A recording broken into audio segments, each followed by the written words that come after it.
So describe a moment when you experienced true and pure grace and you knew it. I was in Indonesia. Hmm. I was going through my horrible divorce. I was 31. I was in a terrible depression. I took myself to this tiny little island and decided I needed to spend 10 days in silence to try to have a truth and reconciliation hearing with myself because I was so full of shame and pain. I decided I wouldn't speak, not a word, for 10 days, and I didn't know anybody. I went and got a hut on a beach in this tiny little, very poor fishing island off of Lombok in Indonesia. And I got terribly, terribly sick with food poisoning. And my plan was to walk around the island every day because it was a tiny little island. And there was this one woman, this Muslim woman. I mean, when I say this island was poor, I mean what these people fished that day is what they ate for dinner that night, you know? And this one woman on the other side of this island used to see me walking, and she would put her hand on her heart and smile at me when I walked by, and I would do the same to her.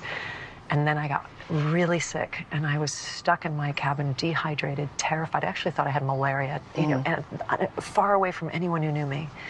And this woman came and found me. Something in her knew that I wasn't well. She'd seen me, and she knew I wasn't doing well anyway. But when she didn't see me on my daily walk, she came and knocked on my door and saw the condition that I was in and went like this and came back an hour later with fresh food and fresh water for me.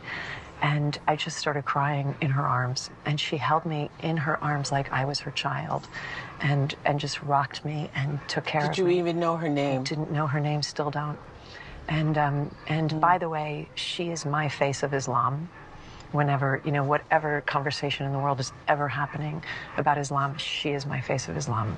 That woman who went across an island, knocked on every door in this little row of cabins till she found the person who she knew was suffering and came and took care of me. Oh my God. That was the most grace I have ever received in my entire life because she had no relationship with me whatsoever, owed me nothing. This is truly God working through somebody's kindness.